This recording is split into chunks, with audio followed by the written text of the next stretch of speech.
மனோ கார்ஸ்ல பாத்தீங்கன்னா டிசைர் 2 வண்டி எடுத்துட்டு வந்திருக்கோங்க. 2 பேரா மாமி?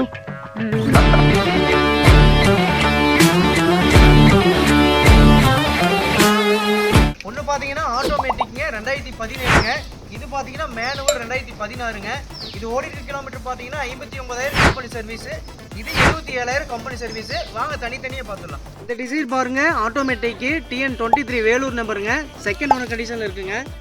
வண்டியோட பாடி லைன்ல பாருங்க எந்த வித டென்ட் ஸ்கிராட்ச் அந்த மாதிரி எதுவுமே இல்லை, கிளீனா இருக்குதுங்க. ஏர் பேக் ப்ளஸ் உங்களுக்கு பேசஞ்சர் ஏர் பேக் 2 வந்துருங்க. வண்டியில ஸ்டேரிங் மோட் ஆடியோ கண்ட்ரோலுமே வந்துருங்க உங்களுக்கு. வண்டியோட இன்டீரியர்ஸ்லாம் பாருங்க நல்லா கிளீனா பிரீமியமா இருக்குதுங்க. இந்த வண்டி பார்த்தீங்கன்னா 16 சிங்கிள் ஓனர் டிசைருங்க, பெட்ரோல் வண்டிங்க. பவர் ஸ்டேரிங்க, 4 விண்டோமே power window, central lock, remote lock, company music system, AC பார்த்தீங்கன்னா நல்ல சில்லுன்னு வருங்க. வண்டியோட இன்டீரியர்ஸ்லாம் பாருங்க லெதர் சீட்ஸ் நல்ல பிரீமியமாக இருக்குதுங்க. 2 வண்டிக்குமே கோட் பண்ணுற ப்ரைஸ் பார்த்தீங்கன்னா 5,85,000 கோட் பண்ணுறாங்க. 2 வண்டிக்கு சேர்த்து 5,85,000 கிடையாதுங்க. இது ஒரு 5,85, இது ஒரு 5,85ங்க.